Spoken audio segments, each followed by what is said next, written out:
Afternoon, everyone. Happy Friday. Well, there's lots of things going on today. I've just been sort of watching bits. In fact, right now there's a big progressive international meeting going on in London. At the moment, there's a panel going on with like Keir Starmer and the Prime Ministers of Canada, Iceland and Australia. Some interesting bits coming out of it. But all sorts happening today. But we've had a new MRP poll come out. Matt can't play saying, damn it, Phil, I was just starting to feel like politics might get better yesterday. Now here we are. Well, if you're talking in terms of the MRP, now here's the thing. I'm not going to say, oh, it's actually secretly good news. Of course, it's not good news. It's terrible news. I'll show you what it says in a minute. But it's not disastrous news. Like, again, so the question is, well, let me put it up. Hold on. First of all, we'll look at the full MRP in a moment, but let's look at this first of all. So this is what it's saying. I've put a link in the description below to the poll. Low and high seat estimates for YouGov's latest MRP. So the middle one's like the sort of average. So we'll go with that. So it suggests that if there were an election tomorrow, blah, blah, blah. We'll go over it in a minute. But remember, there isn't an election tomorrow. There isn't one. No election tomorrow. So, and it's not just that, oh, but something might change in the next few years. So some of you will remember several years out from the last election, let's say, when we were talking 2020, 2021, 2021 probably better. But certainly in 2022, when there was still a good couple of years before the election, and I was talking increasingly about it becoming almost inevitable that Labour would win. And you think, well, you didn't think then that things would change over the next 2 years. And it's because there was no reason to. Like, for example, think about all the areas where the Conservatives fell down, right? The small boats issue became an absolute albatross around their necks. How did I know they weren't going to deal with that? Because they weren't doing anything to deal with that, right? They were literally doing nothing. Nothing at all. Not just that I didn't think what they were going to do was going to work well enough. They were literally doing nothing. Cost of living crisis. What were they doing about it? No, they were actually strangling our trade with increased divergence from the EU and getting trade deals around the world that were adding like 0.1% to GDP in 30 years, 35 years. And I knew that they were still starving public services of funding and resources. So the reason why I could say a couple of years out from the last election, this is only going one way, was because the Conservatives at that point were already considered to be a bad government then. But also, I knew that the Conservatives didn't have anything in their back pocket. Whereas now, they do. It's if you think about what the Labour government are doing. So the thing is, none of this has come out yet. So the workers' rights, a lot of people don't even know about it. I mean, again, this is the madness. This poll wouldn't look like this if Labour, again, communication, isn't it? But just because they're not communicating, it doesn't mean to say it's not happening. So it is happening, and people will find out about it. The Best Start centres, this latest fund on regenerating a few key areas. People are coming out with some mad things going, oh, this isn't going to address people's concerns. It's one thing. It's like one thing. Is it going to improve things? Yes or no? If the answer's yes, you don't go, oh, well, this isn't going to fix all the problems. No one thing is going to fix all the problems. So what I'm pointing out is, so if we have a look at, sorry, I just need to move my head out the bloody way. Actually, let's just make it a little bit smaller because I can just read it out to you. So in terms of the central one, it says, were there to be an election tomorrow, it would be like Reform would win 311 seats. Now, the reason for the low and the high is just to emphasise that there's always a fair error on this. Not that, because this is YouGov, right? YouGov have proven themselves going way back to 2017. They are the most accurate at doing MRP polls, right? So you can be sceptical of other ones. These ones are sort of the proven masters, basically. Now, the reason for that is because their calculations would suggest that some seats will be won by small margins.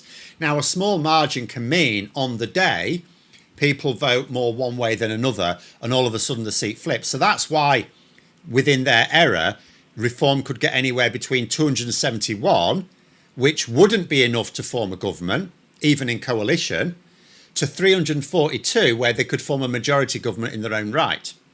Okay, so the balanced view is probably about 311, which is just short of a majority, but they could form a coalition with the Conservatives, which would be very much like the power balance of the Lib Dem Conservative coalition of 2010 to 2015, right? Except for a couple of things. Reform UK have got no discipline, but I'll come on to that. What I want to point out really here, this is the state of things now, right? Now, everything's going in Reform's favour, okay? They're grabbing all the headlines because Labour have been bloody conceding the field. They don't have a record. A lot of the public think they're untested. Give them a try, right? It's like the old Brexit, give them a chance. But they are in power. They're empowering local government. Now, people may think it's a bit too soon to hold their feet to the fire on that. Okay, that's, you know, you can take that view. That won't be the case in a few years' time. So think about some of the advantages Reform UK have now that they're not going to have in 2029.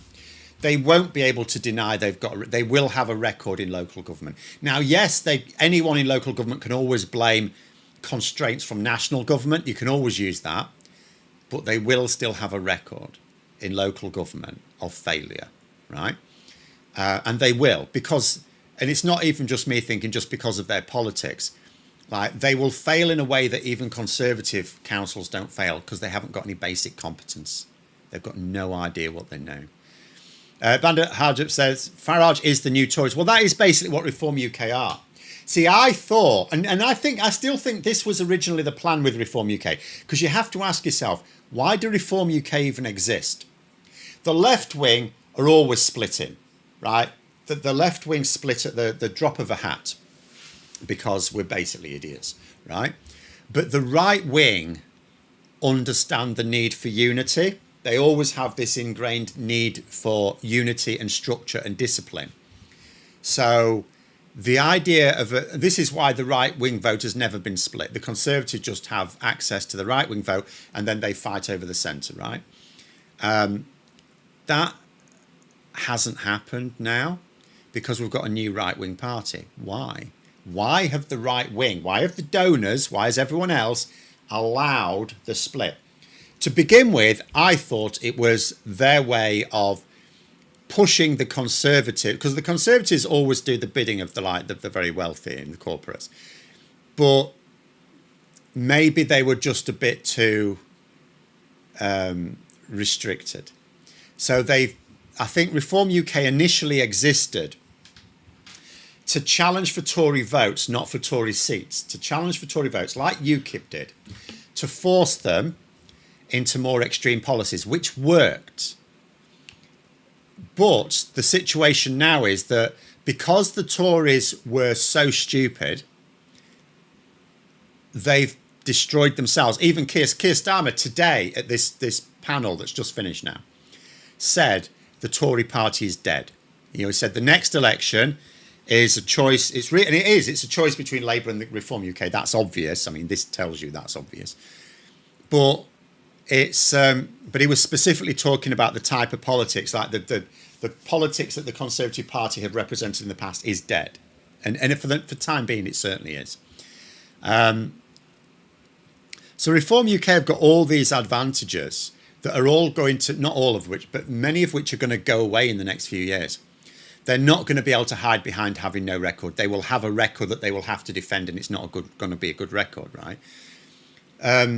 There's going to be more scandals come out. There's going to be more cases of their candidate. The more elections they win, the more politicians they have. Like, if a supporter of Reform UK says something awful, right? Okay, you can dismiss it. Well, that doesn't represent the party.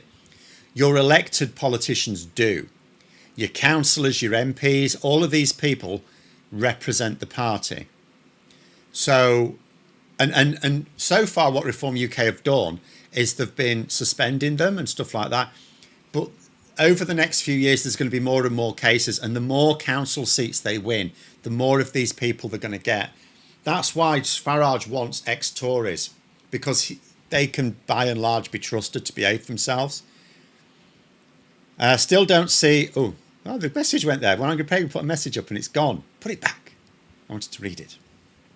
Anyway, I still don't see how Reform UK can go from 4 to over 200 MPs. It will be over 300 MPs.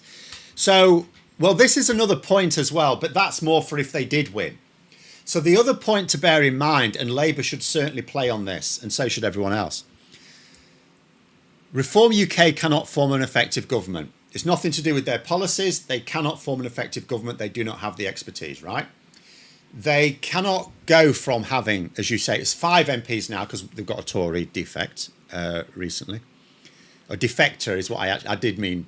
Probably a Freudian slip. They are a defect as well, but I meant a defector, sorry.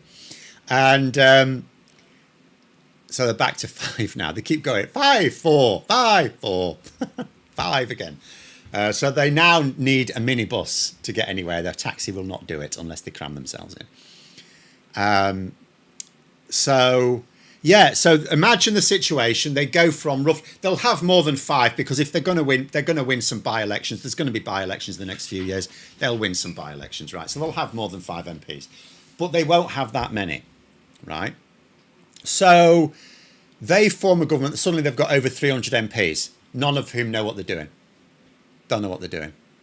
You've got over 100 ministers. Something, I think it's like 120 odd ministers that can be paid. You can have more ministers, but then the rest don't get paid.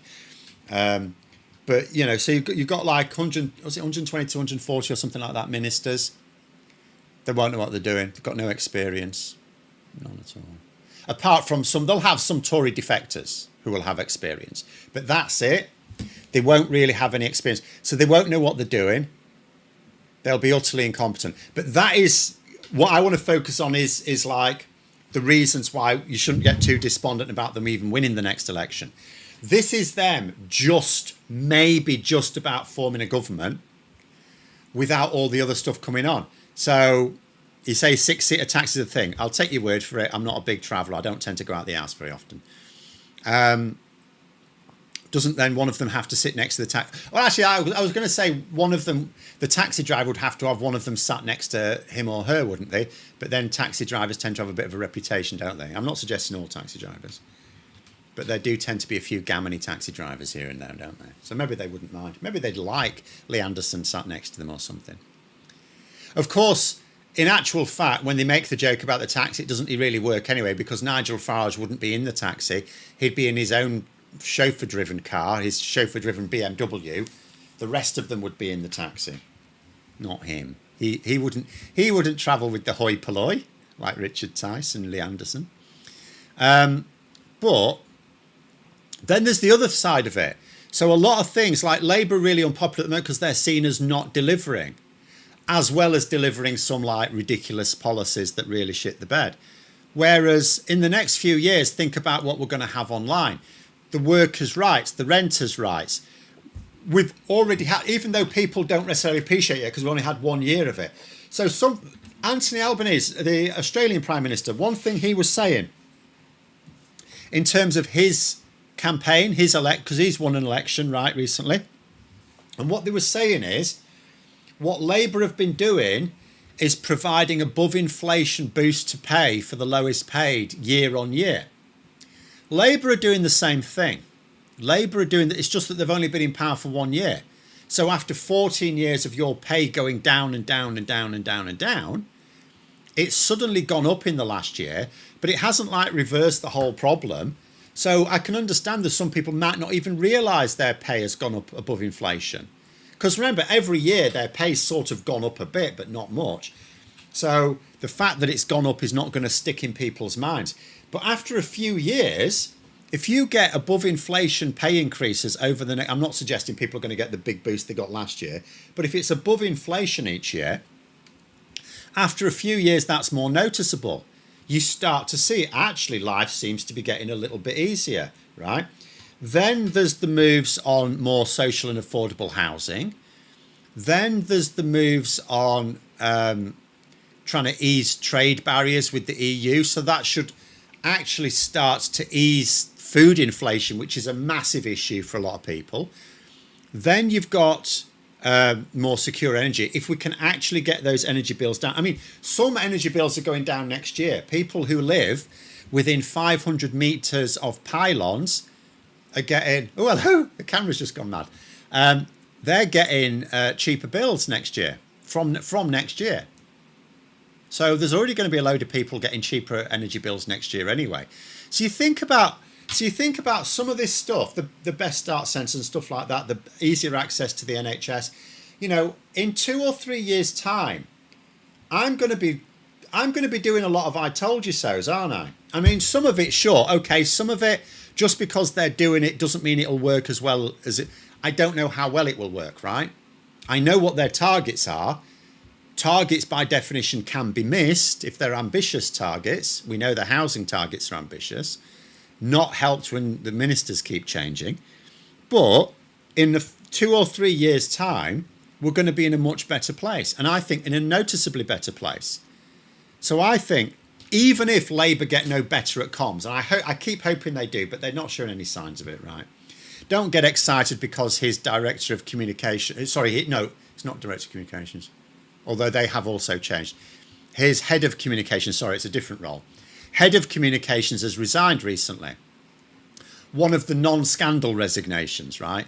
That's actually just to go and do something else. But anyway, and you think to yourself, oh, maybe they'll get someone better. Well, hopefully they will get someone better. But remember, they weren't sacked. Starmer didn't want them to go. So I don't know that Labour are going to improve their comms.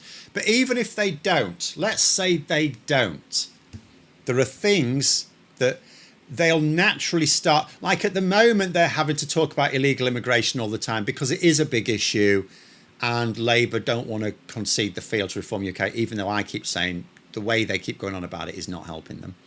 And I think I've got polling evidence for that. But in a couple of years' time, they're not going to be banging on about illegal immigration all the time. They will still talk about it now and then. They're going to be talking about the stuff they've done with the NHS because they'll be able to go out and about and go, we've done this. They'll go visiting Best Start Centres.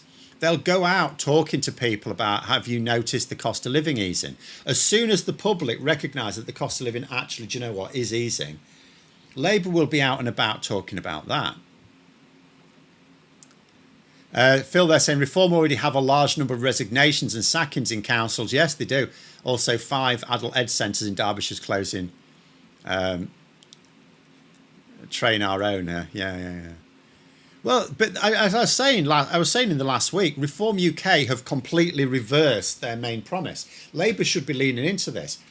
Reform UK promised they were going to fix your council by cutting waste, right? They were going to cut spending. That was their campaign promise.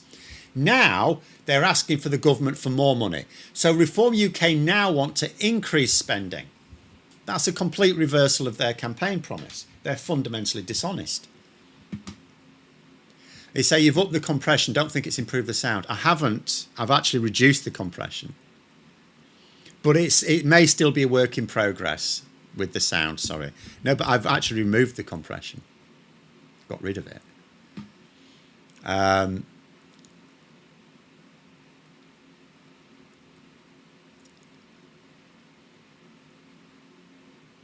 One Reform MP could drive the taxis. They're full of multiple job MPs. Well, that's true. Yes, that's a good point. Could I summarise what my thoughts are on how targeted minorities will survive a Reform UK government? Right. So the way they will need to survive is we will need to very much band together because they will be targets. You look at what's happening in America now. Nigel Farage, I'm going to say 2 things. First of all, Nigel Farage will ape what Donald Trump has been doing. But there's 2 caveats to that. There are some advantages that Trump has in America that Farage would not have in the UK. So there are some checks and balances that in theory America has that can help them, that we don't. So that's a vulnerability for us. But there are also checks and balances that we have that America don't. One thing we have is a Supreme Court, a constitutional court that is not politicised. That is not to say it can't be leaned on, but it is not politicised. So he will not find he's got the Supreme Court in his back pocket. But we do know that Nigel Farage will make an enemy of everyone that opposes him, just like Trump. He will make an enemy of judges, of lawyers, of teachers, of doctors, of nurses, of absolutely anyone. And he will make an enemy of minority communities. But we have no National Guard to send in. So there are some things he'll be able to do and there are some things he won't. But even if he doesn't try and send in armed patrols, which he probably wouldn't, he can still screw them over. He'll just simply remove funding. He'll, you know, local communities are very dependent on central government grants. They would disappear. I can see those disappearing completely. And it's very easy for a central government to really very carefully remove funding for very specific communities. Because because you might think to yourself, well, they give councils money, then the councils decide how to spend it. And there's a certain amount of that. But government can also give grants for spending on specific things. So they could easily give grants for spending on things that you will not find in poorer, particularly multicultural communities. So what will ultimately have to happen is, if we allow it, my first thing is don't allow it. You know, votes tactically is always going to be the watchword. In a first past the post system, vote tactically. It's really that simple. Do not allow a Reform UK government to win with a small share of the vote. In fact, let me just try something. I'm just going to... So if I just get rid of this for a minute. So this is the actual MRP itself. So I've hidden my face, but, you know, I'll tell you what, let me just... Although this won't actually help because some people tell me that it'll help some of you, not others. Right. So let me just go on to here. So I've edited this down so it's a bit more wieldy. I'm just going to have a look at the average vote share for Reform UK as a crude way of working out their share of the vote. This is a very crude way of doing it. But, oh, crap. Is that right? Oh, I think I did it. 27%. So as a very crude measure, Reform UK would get 27% of the vote. Do that the other way as well. In fact, let me just freeze the panes at the top. Where are we? Data. Why am I an idiot? What am I doing wrong? Hang on a minute. Oh, there it is. Oh no, I did the wrong thing. Damn it. Sorry. Ah! Damn fool.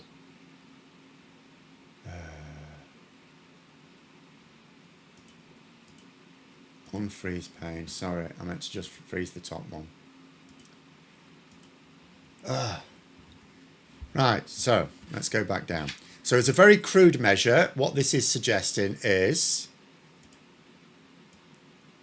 Come here. Labour would get just under 22% of the vote. Reform UK would get 27% of the vote. Just over 27% of the vote. So Reform UK, with 27% of the vote, might get a majority. Even with the Conservatives, yeah, that's still significantly below 50% of the vote. So don't let a minority of the vote, you know, hold. Well, okay, you can't actually help it. You can't help because whoever forms a government is not probably going to represent a majority. Actually, I mean, the Conservative Lib Dem coalition technically did represent a majority then, but that was very unusual. Now I'm talking about 2 or 3 years down the line, Phil, being better, but Small consolation for those who are concerned about reform now. It is, and I understand that. The dual problems really in the here and now are, first of all, it does take time to change this idea that, like, because Reform UK, like any populist, oh no, but they talk about, oh, it takes time. It doesn't take time. You could do it overnight. Nigel Farage talks about cutting out all illegal immigration within 2 weeks. Donald Trump claims he's already done it. No, he hasn't. He claims he's done it, right? And that's the problem. Like, Labour are too serious to claim things that aren't true, but they should still hype what they're doing. Their twin problems are, it does take time to change things. It does take time to reverse 14 years of decline. But at the same time, they can still hype what they're doing and get people to believe it. Donald Trump hasn't done anything to improve anyone's lives in America. And yet loads of them think he's improving their lives. Why? Because he's told them. It's a simple thing. Tell people you're improving their lives. Keep repeating it. It don't just work for the Nazis, this idea of repeating, because they talked about make the lie big and repeat it, right? It doesn't have to be a lie. It doesn't have to be a lie. It works for the truth as well. Anything you want to convince people of, whether it's true or not, keep repeating it. Keep repeating it. Constantly repeat it. Gets into people's heads then. They're saying, for the record, we effectively have citizenship in the Republic of Ireland. Well, we have residency rights. You don't have citizenship rights in Ireland unless you're Irish or have parentage. But we do have residency rights in Ireland, which means we could then apply for citizenship after a few years. But yes, we have I'll correct it to residency rights in the Republic of Ireland, Isle of Man, Jersey and Guernsey. So they're always an option. I wouldn't consider the Channel Islands to be a great option, unless you're into that sort of thing. But Ireland, yes, Ireland is an option. Phil, they're saying positive messaging, basically. Yeah.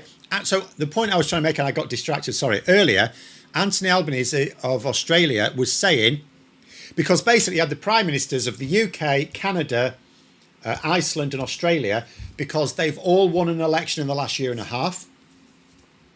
And so they were basically saying, so what, the thing, the elephant in the room is partly what won it them, was the post-COVID, post-Ukraine inflation that sank others.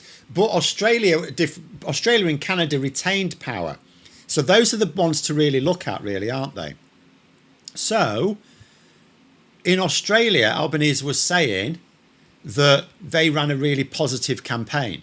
And that's really important. Yes, you need to trash talk your opponents, but you need to big up yourself. And that's what Labour are not doing now. They're not bigging themselves up. Even something as simple. So I did my members stream, the upper tier members stream on Wednesday, and one person was saying there, regular, about Jess's rule. So I did a little video on Jess's rule earlier this week, which is an improvement to NHS services, basically. And they said locally they were promoting it to people, and it was really well received. And I would say, yeah, it would be. Starmer, instead of letting bloody Andy the Adder Burnham get all the headlines in the last couple of days, he should have done a press conference announcing Jess's rule. Not a press release, a press conference. He should have held a big old press conference, and he should have talked about Jess's rule. Because, why? Because it's popular. But people don't know about it. Make sure people know about it.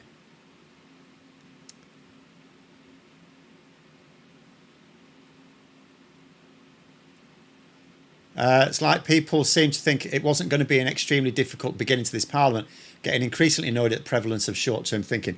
But it is what it is. And I do get it as well from the voters' point of view, because remember, it's not just that the Conservatives trashed everything in 14 years and Labour are now going, well, it's going to take us time to put it back. They've had 14 years of the Tories telling them that things were getting better. Green shoots of recovery, George Osborne called it. They're sick of it. So obviously, if you now say to them, sorry, it takes time, they're not going to believe you. And I understand that. And Labour have to work with that. They can't turn round to voters and say, well, you've got to be more patient, be sensible. Because, no, You've got to work with the voters on their own terms. You don't get to tell voters how they think. Voters should determine how politicians think. So Labour have to work with that.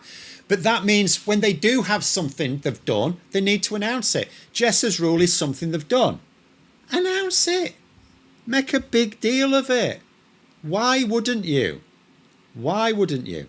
Even if Starmer stopped the votes, he's still going to lose. He's not going to lose.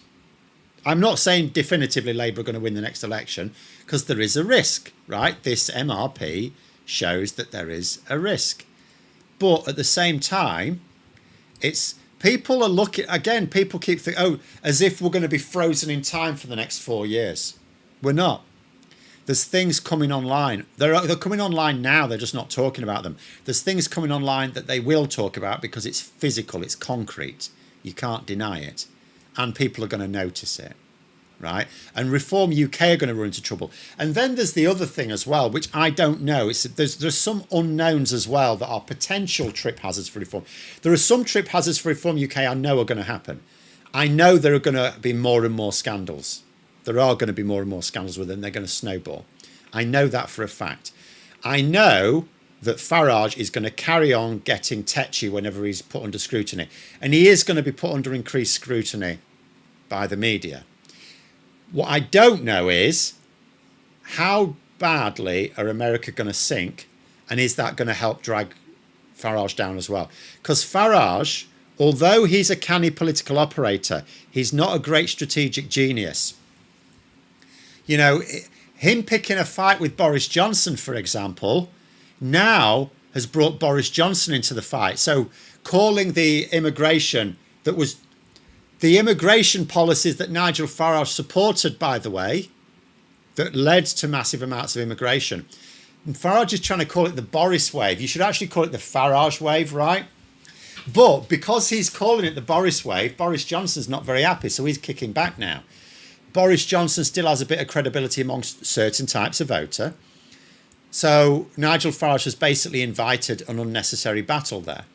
The other thing is, in terms of his getting rid of indefinite leave to remain, ILR, as the Gammons are calling it, which is fair enough because that's what it is, him getting rid of that appeals to a certain section of his base, but it's not actually appealing to ordinary voters. It's actually off-putting. The thing is, what ordinary voters want, they want the small boats issue dealing with because they see that as illegal immigration, right? It's well, some of it is inevitably, but it's most of it's not. But they see it as that. They see it as queue jumping and therefore inherently unfair. They see it as an injustice, right? The same thing with, you know, spending lots of money accommodating people who, after all, are not at this point proven refugees, right? There is also a NIMBY element of refugees as well, where there's lots of people who do want us to support genuine refugees, but there are also other NIMBY types who are like, well, we can't even look after our own, you know, the old thing. And then you say to them, well, should we look after our own then? No, we can't really afford to do that either. But they don't want foreigners removing from the country. People like migrant people, you know, people in this country who are not British citizens but are working and paying their taxes and part of their communities and stuff. The sort of moderate voters Reform's chasing after don't want those removing from the country. So Farage is going to make mistakes with policies that are too extreme as well. But again, I can't know for certain how damaging that's going to be until damage is done. So there are several things that are going to trip Reform UK up over the next few years that I know are going to happen. There are several things that are going to boost Labour over the next few years that I know are going to happen. What I don't know is some of the other things, like how well will Labour publicise the stuff they do? That's a don't know. How much will MAGA reflect badly on Farage? Remember, by the time we go to the polls next time, our next general election will happen at the end of Trump's term. So basically, when we have a general election, unless we have it a year early, because, like, I mean, let's say this all gets turned around and Labour are in a good position in 2028, we will have the election in 2028, right? But let's say it's in 2029, Trump's term's over. So either Trump's gone, or that doesn't necessarily mean replaced by anyone better, but he's gone, or America is officially an authoritarian country, and that serves as a warning. You know, I've been doing some videos recently on the psychology of how populism works effectively, right? Because one of the things it does is it relies on constantly creating a sense of urgent threat. Like the stuff with the swans yesterday was an absolute classic, or the day before now it was, sorry. Absolute classic. It depends on creating this sense of urgency. That's why the far right or the right wing in general always get their base to turn out, because they tell them this is really serious. The country's going to go to shit if the other side win. So it creates that sense of urgency that that we can use, because there will be a sense of urgency. We need to still we need to not focus 100% on it. You still need the positive thing, but that sense of urgency. MAGA, if America really slides into authoritarian rule, can create that sense of urgency. So all the people at the moment who are thinking, I'm going to vote Green, or I'm going to vote this, or I'm going to vote that, or whatever, your party or whoever it is, because they're not happy with something Labour are doing, in a few years' time, once they've realised actually Labour will still have done some things we're not happy with, don't get me wrong, but when they see that actually Labour have done some good things, and then they see what's happened to America, and let's be honest, Reform UK want to do to Britain what Trump is doing to America, that can create that sense of threat that then gets people to turn out and say, we want to stop this, right? Have I read Starmer's white paper on removing visas for social care? I haven't, no.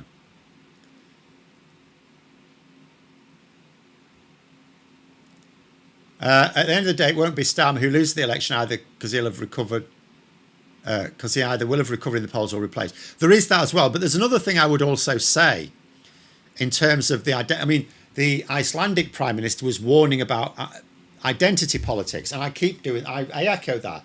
Identity politics is really bad. You know how there's several things that cause people to vote to leave the EU and therefore Brexit. But do you know what one of them was? One of them. Some people voted leave because to stick two fingers up at David Cameron, right? Now, this is the point I've made before, and I'll make it again. So people who were going, they were voting to basically because they didn't like David Cameron because of austerity and stuff like that, right? And he was fronting the Remain campaign, so they voted leave just to screw him over, right? They didn't screw him over. David Cameron's a millionaire. He's rich. He's richer than he was when he was Prime Minister. It didn't do him any harm at all. David Cameron is a former Prime Minister. Within his own circles, he's still a well-regarded Prime Minister. He's rich. The people who voted leave to stick two fingers up at David Cameron didn't do David Cameron any harm at all. None at all. The same thing here. If people have got it into their heads they really hate Starmer, and I can get some reasons why some would, sticking two fingers up at it, like voting in a way that helps Reform UK isn't sticking two fingers up at Starmer. He's rich, right? It won't do him any harm at all. He'll be distressed. He'll be distressed because of the people he'll have let down. But the people who voted leave to screw Cameron screwed themselves. And anyone who votes in a way that allows Reform UK in will be screwing themselves as well at the next election. So tactical voting will be really important, be massively important at the next election.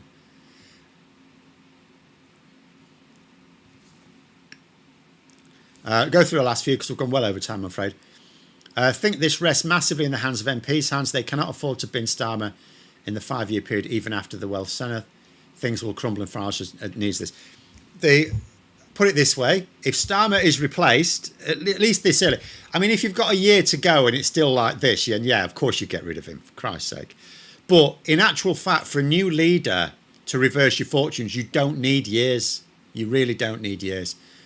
What Labour are doing in government is actually good. That's working, right? So it's not like, oh, but we need a new leader with several years to go because we've got to change all our policies. No, you don't change any of your policies. Well, there's some I'd like to see change, but by and large, the policies that are going to match at the next election, you don't need to change those.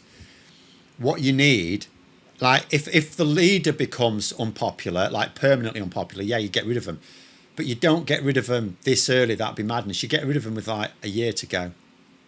1 year to go is when you get rid of them. That's what they did with Thatcher. You know, it's what they did with Theresa May. You know, it's what you would do. So, you know, yeah, that would be madness. The people who will be cheering, right, if Starmer's replaced, say, next year, the people who'll be cheering are all of Labour's enemies. That's who'll be cheering. And that's what they need to ask themselves. Reform UK would cheer it. Your party would cheer it. Green Party would cheer it. You know, the Conservatives would cheer it. And you have to ask yourself, like I keep saying, in politics, just like in sport, there's this adage, always do the opposite of what your opponent wants you to do. What you should never do is what they want you to do. But there it is. Those on the right will also vote tactically. They may do. They may do. The thing is, those on the right are not used to having to vote tactically. So, whereas on the left, you know, I've not had to vote tactically until actually, ironically, earlier this year. But, you know, I've always been minded of the need to vote tactically. I've always been in a place where it's between Conservatives and Labour anyway. So, at the next election, it'll be between Labour and Reform UK. So, you know, there's a sense in which in no general election have I ever had to vote tactically, but I've always been mindful of the need. And a lot of people on the left have always been mindful of the need to vote tactically. I'm not saying everyone on the left does vote tactically. Otherwise, we would never have had Boris Johnson. We would never have to worry about Nigel Farage, right? But a lot of people on the left have been used to it. No one on the right has been used to it. There was no such thing as tactical voting. In fact, it was quite funny in 2017, Corbyn's first election, the Daily Mail ran this tactical voting thing. They ran a thing about tactical voting to stop Corbyn, right? Do you know what their tactical voting advice was? Vote Conservative everywhere. That was their tactical voting advice. It was literally, you need to vote Conservative here, everywhere. They had no advice for voting for anyone other than the Conservatives. So the right wing, you could argue, will have a need to vote tactically at the next election, but they don't know how to. They don't know how to. Now, that's not to say that they won't, because it might be that the Daily Mail do put out something that is a genuine tactical voting thing. But is there a group that's going to say accurately how the right wing need to? Because remember last year, right, we had stopthetories.vote, which were 100% accurate. So they didn't give any bad advice. So everywhere where they said you should vote for this, that was actually the one to vote for. 100% of the time. Best for Britain, who are better known, they've got a better communications budget and stuff. They also did tactical voting site. Theirs was wrong. Theirs was wrong. It shows it's not an easy thing to do. They steered people wrong quite a few seats, right? Now, obviously it didn't affect the result, but it shows that it's not an easy thing to do. Best for Britain are better funded, but they didn't get the right people. So a right-wing version may also give bad advice, right? Professor Pigeon there saying, I think the question with Starmer is he permanently unpopular or is he just unpopular due to the partisan popularity? Exactly. That is the key thing. So, and again, there's no rush. If it would be different if Starmer was actually sat on his hands not doing anything in government, but they are. You know, all the stuff that the government are doing is actually good. Not all of it, you know, but I mean, you know, the big stuff is good. So they don't need to replace him in haste. If it's just about him, they can replace him with a year to go, no problem. They don't need to be in a rush. Absolutely. And even I will say, if the polling's anything like this in 2028, I'll be one of the first to say, yeah, get rid of him now. But you just need to wait. You just need to wait. Ivan, they're saying it is getting better, but so much more to do. Absolutely loads to do. I'll finish it off. I still have to go private for my mental health treatment. I mean, I have. Well, I don't need mental health treatment, but you know, for my diagnosis. Yeah, it is. And the thing is, as well, it'll take more than 14 years to put. It takes more than 14 years to reverse 14 years of decline. There are some things the Tories have done, permanent damage, that we're not going to get rid of even in 14 years. But you can reverse a lot of damage in 5 years with real, it's really weird. Because what I'm seeing from Labour at the moment, I'm seeing more movement from Labour now than I did when Blair and Brown were running the show. And I'm not disparaging what they did in many ways. They did a lot of good stuff. But nowhere near as reformational as what Labour are doing now. But they were better at boasting about it. And they didn't have this populist alternative. They were just up against boring, sleazy Tories, right? If Starmer were up against, if Reform UK were a thing, if it were just up against Badenoch's Tories, it'd be quids in. No one would be having any issue. Obviously, you can still have issues, right, with individual policies. But by and large, we wouldn't have this issue with the polling. Labour would be flying high. It's just that the Labour Party have never had to deal with populism like this before, and they don't have the in-house expertise to deal with it, and they need to learn really very quickly. But anyway, you say the polling's not going to get better. I will take that bet, Sheila. You come back to me in 2027 and say it's not going to get any better. You do your I told you so if it's no better in 2027, because I'll tell you something. I've got an I told you so banner and a half waiting. But there we go. We'll leave it there. Thanks for coming on, everyone. I'll just put the last comment. Sorry, Sheila's saying Brown and Blair prepared to be in government. So did Starmer. They spent 4 years preparing for it. Their plan was decked out really quite quickly. But we'll leave it there. Thanks for coming on, and have a good day and weekend. And until next time, I'll see you later.